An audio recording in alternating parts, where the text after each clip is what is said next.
شروع اللہ کے بابرکت نام سے جو بڑا مہربان نہایت رحم کرنے والا ہے۔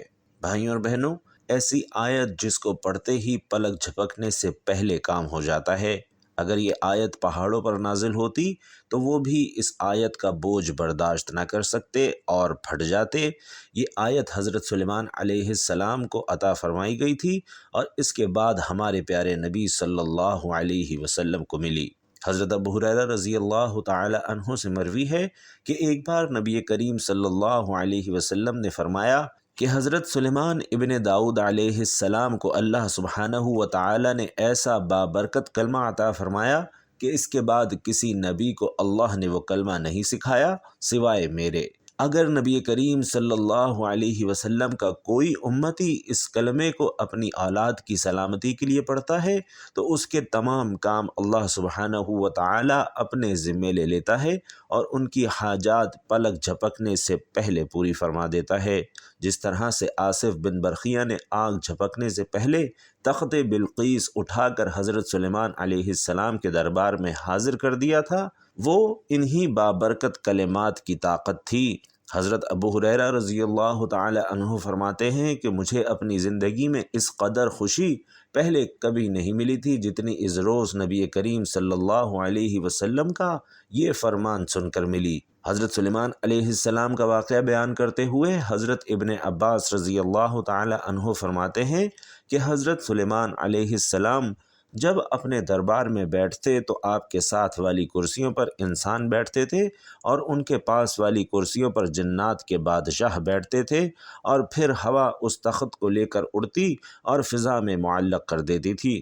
حضرت سلیمان علیہ السلام کے فضا میں معلق اس دربار پر پرندے اپنے پروں سے سایہ کرتے تھے۔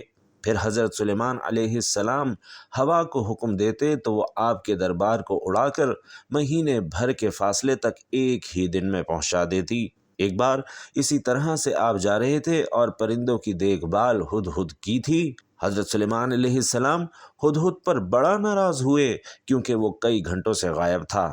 آپ نے فرمایا کہ اگر اس نے غیر حاضری کی کوئی معقول وجہ بیان نہ کی تو اسے سخت سزا دوں گا یا پھر اسے ذبح کر دوں گا۔ کہ اتنے میں ہدہد نمودار ہوا تو پرندوں نے اسے بتایا کہ آج تیری خیر نہیں، بادشاہ سلامت تیری سزا طے کر چکے ہیں۔ اس نے کہا کہ بتاؤ ان کے الفاظ کیا تھے؟ پرندوں نے بتایا تو ہدہد خوش ہو گیا اور کہنے لگا کہ پھر تو میں بچ جاؤں گا۔ چنانچہ وہ حضرت سلیمان کے دربار میں پیش ہوا اور کہنے لگا کہ اے اللہ کے نبی، آج آپ کے لیے ایک ایسی خبر لے کر آیا ہوں کہ جو آپ کے پاس بھی نہیں ہے۔ معرف سے آ رہا ہوں اور پختہ خبر ساتھ لایا ہوں۔ وہاں کی بادشاہی میں نے ایک عورت کو کرتے ہوئے پایا ہے۔ اس کے وزیر اور مشیر 312 ہیں اور ان میں سے ہر ایک کی جمعیت میں 12,000 کی تعداد ہے۔ اس کی زمین کا نام مادھو ہے اور یہ صفا سے 3 میل کے فاصلے پر ہے۔ دنیاوی ہر طرح کی آسائش اسے مہیا ہے اور اس کا تخت بہت ہی خوبصورت اور قیمتی ہے جس پر وہ جلوہ افروز ہوتی ہے۔ اس کا تخت سونے سے تندہ ہوا 80 ہاتھ چوڑا اور 80 ہاتھ اونچا ہے۔ 600 عورتیں ہر وقت اس کی خدمت میں رہتی ہیں۔ اس کا دیوان خاص جن پر سخت پہرا ہے وہ ایک محل ہے جو بہت بڑا، بلند و بالا اور کشادہ ہے۔ وہ تمام لوگ سورج کی پوجا کرتے ہیں اور ان میں اللہ کا ماننے والا کوئی بھی نہیں ہے۔ ملکہ کا نام بلقیس بنت شرحمیل ہے۔ اس کا دادا پورے یمن کا بادشاہ عظیم تھا جس کی اولاد میں 40 لڑکے پیدا ہوئے اور سب کے سب بادشاہ بنے۔ بلقیس کے والد نے ایک جینیہ عورت سے نکاح کر لیا اور اس کے بطن سے بلقیس پیدا ہوئی۔ جینیہ سے نکاح کی مختلف وجوہات بیان کی گئی ہیں۔ ایک یہ ہے کہ اپنی سلطنت کے غرور والے لوگوں سے کہتا کہ تم لوگ میرے لائق نہیں ہو، اور اس کا نتیجہ یہ ہوا کہ لوگوں نے اس کا نکاح ایک زانیہ سے کروا دیا۔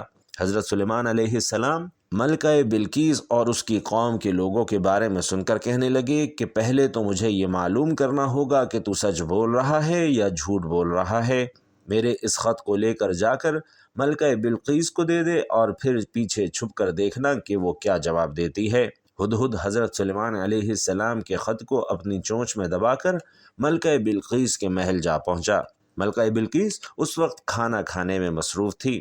ہدہد نے بڑی چالاکی اور ہوشیاری کے ساتھ وہ خط اس کے سامنے اس طرح سے ڈالا کہ وہ جان بھی نہ پائی کہ ہدہد کہاں سے آیا ہے، لیکن ملکہ خط کو اپنی گود میں دیکھ کر محتاط ہو گئی اور خوف زدہ بھی، لیکن اتنا اندازہ اسے ضرور ہو گیا کہ یہ کوئی عام خط نہیں ہے بلکہ معزز اور مکرم ہے، کیونکہ اس پر مہر بھی لگی تھی اور اس کے اندر خط لکھنے کے اصول و ضوابط کا بھی مکمل دھیان رکھا گیا تھا۔ کہا جاتا ہے کہ حضرت سلیمان علیہ السلام سے پہلے کسی نے اللہ کے نام سے خط شروع نہیں کیا تھا۔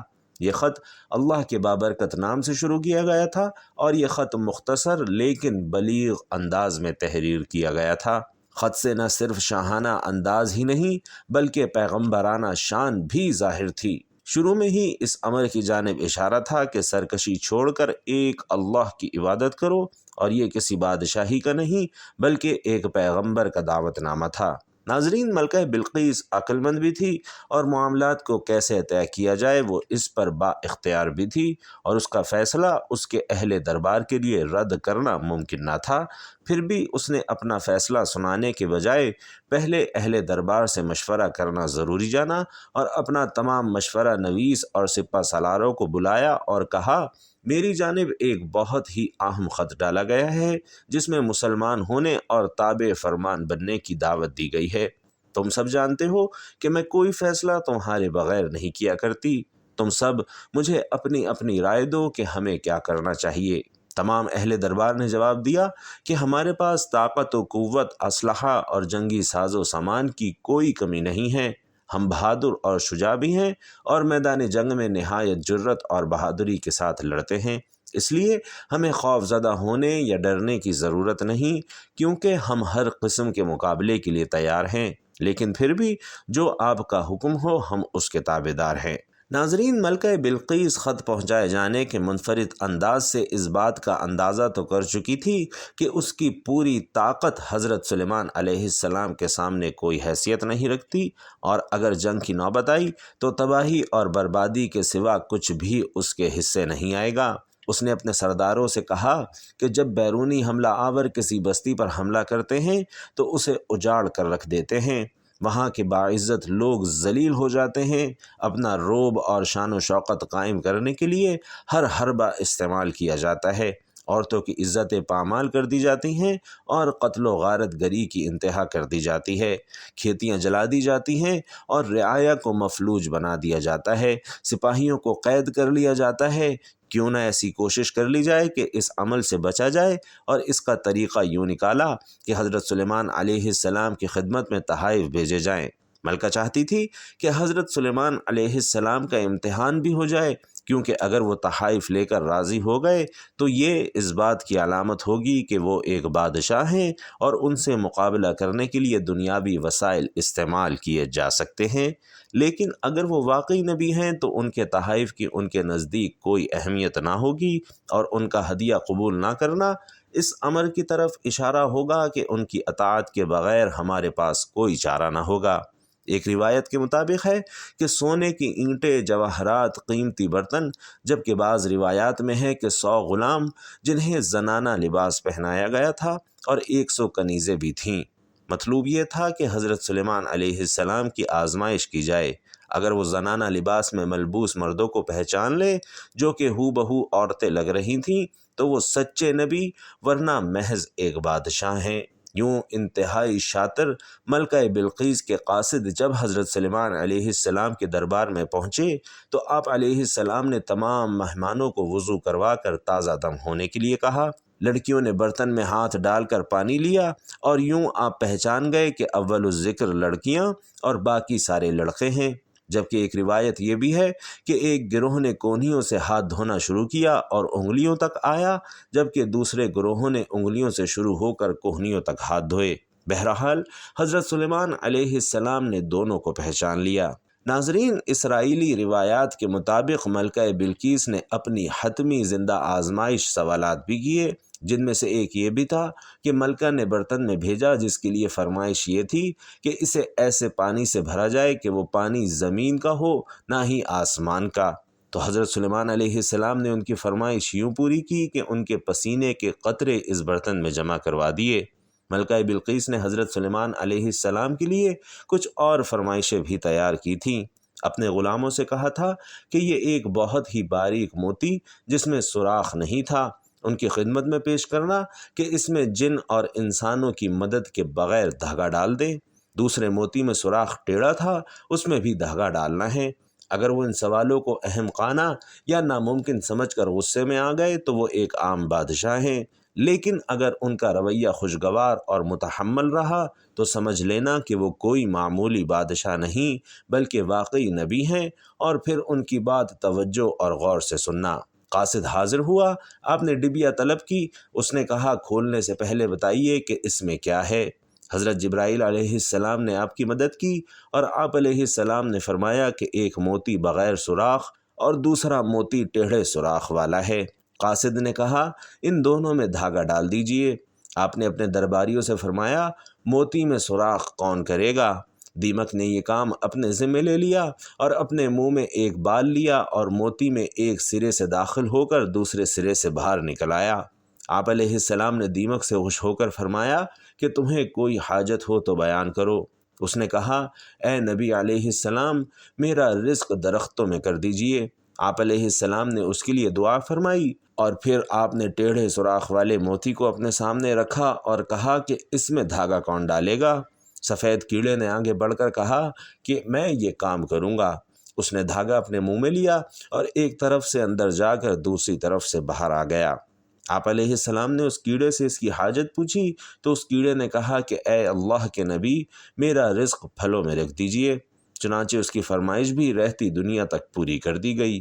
ناظرین، قاصد تو آپ سے مروب ہو چکے تھے۔ جب سلیمان علیہ السلام نے قاصدوں کے استقبال کے لیے درمیان سے کوئی 30 میل کی مسافت پر سونے، چاندی اور اینٹوں کے فرش بنانے کا حکم دیا، راستے میں دونوں جانب عجیب الخلقت جانوروں کو کھڑا کر دیا۔ دربار کو بھی بناؤ سنگھار سے ترتیب دیا۔ اپنے تخت کے دائیں بائیں 4000 سونے کی کرسیاں ایک طرف علماء کرام اور دانشوروں کے لیے تھیں، جبکہ دوسری طرف اعمال سلطنت کے لیے بچھا دی گئی تھیں۔ چنانچہ جب قاصد آئے تو انہوں نے سونے کی اینٹوں پر جانوروں کو کھڑے دیکھا۔ آگے آگے تیموروں کی قطاریں تھیں، پھر جنات کی صفیں، اور راستے میں ہی حیران کر دینے والے مناظر تھے۔ جب قاصد آپ کے دربار میں پہنچ گئے تو وہاں کی شان و شوکت دیکھ کر وہ دنگ رہ گئے۔ جب حضرت سلیمان علیہ السلام سے ان کی ملاقات ہوئی تو شاہانہ بادشاہ ہونے کے باوجود بھی آپ علیہ السلام خندہ پیشانی سے پیش آئے۔ قاصدوں نے بیش قیمتی تحفے تحائف پیش کیے تو آپ علیہ السلام نے فرمایا کہ کیا تم نہیں دیکھتے کہ اللہ نے مجھے ہر چیز سے نوازا ہے اور یہ مال و دولت میرے لیے بے معنی ہے؟ تم مجھے معمولی تحائف دے رہے ہو جبکہ اللہ سبحانہ و تعالی نے مجھے نبوت جیسے اعلیٰ ترین منصب سے سرفراز فرمایا ہے، اور اس کے علاوہ جنات اور پرندوں تک کو میرے لیے مسخر فرما دیا ہے کہ میری شان و شوکت تم دیکھ ہی چکے ہو۔ اس دنیاوی ساز و سامان کی میرے نزدیک کوئی حیثیت نہیں۔ تم اپنے تحفے تحائف واپس لے جاؤ اور ایک خطرناک انجام کا انتظار کرو، کیونکہ میں انسانوں کی نہیں بلکہ جنات اور پرندوں کی فوج لے کر حملہ کروں گا جن کا تم مقابلہ نہیں کر پاؤ گے۔ تم اپنے ہدیے پر فخر کرو اور اسے اپنے ساتھ لے کر واپس چلے جاؤ۔ ناظرین، قاصد یہ سن کر حیران و پریشان ہو کر واپس چلے گئے۔ انہوں نے حضرت سلیمان علیہ السلام کے دربار کے احوال کے علاوہ ان کا اعلان جنگ بھی جب ملکہ کو سنایا تو ملکہ جان گئی کہ وہ بادشاہ کے علاوہ واقعی نبی بھی ہیں، اور اللہ کے نبی اور رسول سے لڑنا گویا اللہ سے مقابلہ کرنا ہے جس کی طاقت ہم میں نہیں ہے۔ اور یوں ملکہ نے حضرت سلیمان علیہ السلام کے دربار میں حاضری دینے کا فیصلہ کیا۔ کہا جاتا ہے کہ اس نے 12,000 سردار منتخب کیے جن کے ماتحت 1 لاکھ سپاہی تھے۔ حضرت سلیمان علیہ السلام نے دور سے کوئی دھواں جیسا اٹھتے دیکھا تو جان گئے کہ ملکہ بلقیس اپنے سپاہیوں کے ساتھ آ رہی ہے، اور اس وقت وہ محل سے 3 میل کے فاصلے پر تھی۔ تو حضرت سلیمان علیہ السلام نے سوچا کہ وہ میرے دربار کی شان و شوکت کے ساتھ ساتھ میرا پیغمبرانہ معجزہ بھی دیکھ لیں۔ تو آپ علیہ السلام نے اپنی اس مجلس میں کہا جہاں آپ صبح سے دوپہر تک مقدمات کا فیصلہ کیا کرتے تھے اور جہاں جنات اور انسان سبھی شریک ہوا کرتے تھے، آپ علیہ السلام نے فرمایا، کیا تم میں سے کوئی ملکہ بلقیس کے میرے دربار میں پہنچنے سے پہلے اس کے بیش قیمتی اور شہرت یافتہ عالی شان تخت کو میرے دربار میں لا سکتا ہے کہ جب وہ یہاں آئے اور ایمان لے آئے تو پھر اس کا مال ہمارے لیے حرام ہو جائے گا؟ بہرحال ایک بہت ہی زیادہ طاقتور اور سرکش جن جو پہاڑ جیسی جسامت کا مالک تھا، اس نے کہا، اگر آپ مجھے اجازت دیں تو میں آپ کا دربار برخاست کرنے سے پہلے اس تخت کو اٹھا کر یہاں لا سکتا ہوں، اور پھر آپ جانتے ہیں کہ میں بہت ہی امانت دار ہوں اور ذخیرہ جواہرات سے مزین تخت میں سے کوئی چیز بھی نہیں چراؤں گا۔ ناظرین، ظاہر ہے کہ جنات انسانوں کے مقابلے میں غیر معمولی طاقتیں رکھتے ہیں۔ کسی انسان کے لیے یہ ممکن نہ تھا کہ وہ بیت المقدس سے مغربی یمن، جو 1500 میل کا فاصلہ 2-4 گھنٹوں میں طے کر کے تخت یہاں پہنچائے، اور تخت بھی کوئی عام معمولی نہیں بلکہ نہایت ہی وسیع و عریض اور وزنی، جسے اٹھانا فرد واحد کے بس کی بات ہی نہیں، اور پھر تخت بھی وہ جو اس قدر حفاظت میں رکھا تھا کہ جہاں ملکہ کے اپنے لوگوں کی بھی رسائی ممکن نہ تھی۔ مجلس شورا میں سے ایک شخص بول اٹھا، اور یہ شخص وہ تھا جسے کتاب کا علم حق تعالی نے عطا فرمایا تھا۔ آپ کی پلک جھپکنے سے قبل میں جاتا ہوں کہ آپ کی خدمت میں حاضری کر سکتا ہوں۔ اور بتایا گیا ہے کہ وہ شخص حضرت سلیمان علیہ السلام کا مغرب کا صحابی تھا۔ اس کا نام آصف بن برخیہ ہے، اور وہ حضرت سلیمان علیہ السلام کے وزیر تھے اور نسل انسانی سے تعلق رکھتے تھے۔ ناظرین، حضرت ابن عباس رضی اللہ تعالی عنہ کے مطابق وہ شخص حضرت سلیمان علیہ السلام کے کاتب بھی تھے، آپ کے خالہ زاد تھے، اور اس وقت کے ولی اللہ تھے اور اسم اعظم جانتے تھے۔ البتہ یہ بھی ہو سکتا ہے کہ اللہ سبحانہ و تعالی نے انہیں کرامات بخشی ہوں، جن کے سبب انہوں نے اس مختصر مہلت کو بھی طویل جانا اور کہا کہ میں پلک جھپکنے سے پہلے تخت کو یہاں حاضر کر سکتا ہوں۔ چنانچہ ایک بھی لمحہ برباد کیے بغیر آصف بن برخیہ نے وہ اسم اعظم پڑھا، اور فرمایا جاتا ہے کہ وہ اسم اعظم بسم اللہ الرحمن الرحیم تھا، کہ یہ نہایت ہی بابرکت کلام ہے، اور تخت بلقیس کو حاجت جانا، اور اللہ سبحانہ و تعالی نے ان کی وہ حاجت پوری فرما دی۔ ناظرین محترم، یہ ہے وہ مقدس کلام کہ جس کو پڑھنے سے ہر حاجت اور ہر دلی مراد پوری ہو جاتی ہے۔ یہ وہ کلام ہے جو ہمارے نبی کریم صلی اللہ علیہ وسلم کے علاوہ صرف حضرت سلیمان علیہ السلام کو عطا فرمایا گیا تھا۔ حضرت سلیمان علیہ السلام نے تخت اپنے سامنے موجود پایا تو تمام اہل دربار حیران رہ گئے۔ اس وقت حضرت سلیمان علیہ السلام نے جو جملہ فرمایا وہ بھی نہایت ہی بابرکت اور نادر وظیفہ ہے۔ آپ نے فرمایا، ھذا من فضل ربی، یعنی یہ میرے رب کا فضل ہے جو مجھے آزمانا چاہتا ہے کہ میں شکر گزاری کرتا ہوں یا بے پرواہ رہتا ہوں۔ اور آپ کے اس کلمے کا مفہوم یہ ہے کہ لمحہ بھر میں تخت کی یہاں موجودگی میں میرا یا آصف بن برخیہ کا کوئی کمال نہیں، بلکہ یہ سب حق سبحانہ و تعالی کی عطا ہے۔ بہرحال وہ تخت وہاں پہنچ گیا، اور آپ علیہ السلام نے حکم دیا کہ اس تخت کی حالت تھوڑی بہت تبدیل کر دی جائے، کچھ ہیرے جواہرات بدل دو اور رنگ تبدیل کر دو، تاکہ جب ملکہ یہاں پہنچے تو دیکھا جائے اور وہ اپنے تخت کو پہچانتی ہے یا نہیں پہچانتی، اور اتنا بڑا معجزہ دیکھ کر وہ راہ ہدایت پاتی ہے یا نہیں۔ ناظرین، جب ملکہ حضرت سلیمان علیہ السلام کے دربار میں حاضر ہوئی تو وہ اپنی جانب سے بڑی ہی شان و شوکت کے ساتھ، اونٹوں کے قافلوں کے ساتھ کہ جن پر عنبر خوشبو لدی تھی، اور بہت سا سونا اور ہیرے جواہرات لے کر وہ یہاں حاضر ہوئی تھی۔ لیکن جب وہ یہاں پہنچی تو یقیناً یمن اس کے لیے حیران کن تھا۔ اس کے سامنے موجود تخت تھوڑی بہت تبدیلیوں کے ساتھ اس کا اپنا تھا۔ وہ بولی، یہ تو میرا تخت ہے، اور یہ یہاں کیسے آ گیا؟ کہنے لگی، کہاں رو شمیم اور کہاں صبا کا علاقہ، اس کا محل، اس کے محافظ اور وہاں کھڑے پہرے دار، اس کا تخت، یہ کیسے ممکن ہے کہ شدید پہرے کے باوجود تخت یہاں بیت المقدس میں حضرت سلیمان علیہ السلام کی دارالسلطنت میں، اسے یہاں کون لا سکتا ہے؟ وہم میں مبتلا تھی کہ حضرت سلیمان علیہ السلام نے سوال کیا، کیا تیرا تخت بھی ایسا ہی ہے؟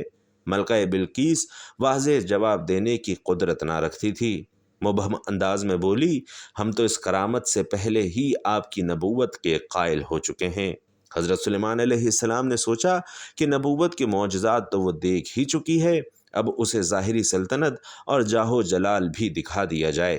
ملکہ بلقیس سبا کی آمد کی خبر سن کر آپ علیہ السلام اپنے جنات کو ایک ایسے محل کی تعمیر کا حکم دے چکے تھے جو صرف اور صرف کانچ کا تھا۔ اس کے نیچے لبالب پانی تھا اور وہ شیشہ بہت ہی صاف شفاف تھا، یوں کہ آنے والا شیشے کا امتیاز نہ کر سکتا تھا، بلکہ اسے یوں معلوم ہوتا کہ نیچے پانی ہی پانی ہے، حالانکہ اس کے اوپر شیشے کا فرش ہے۔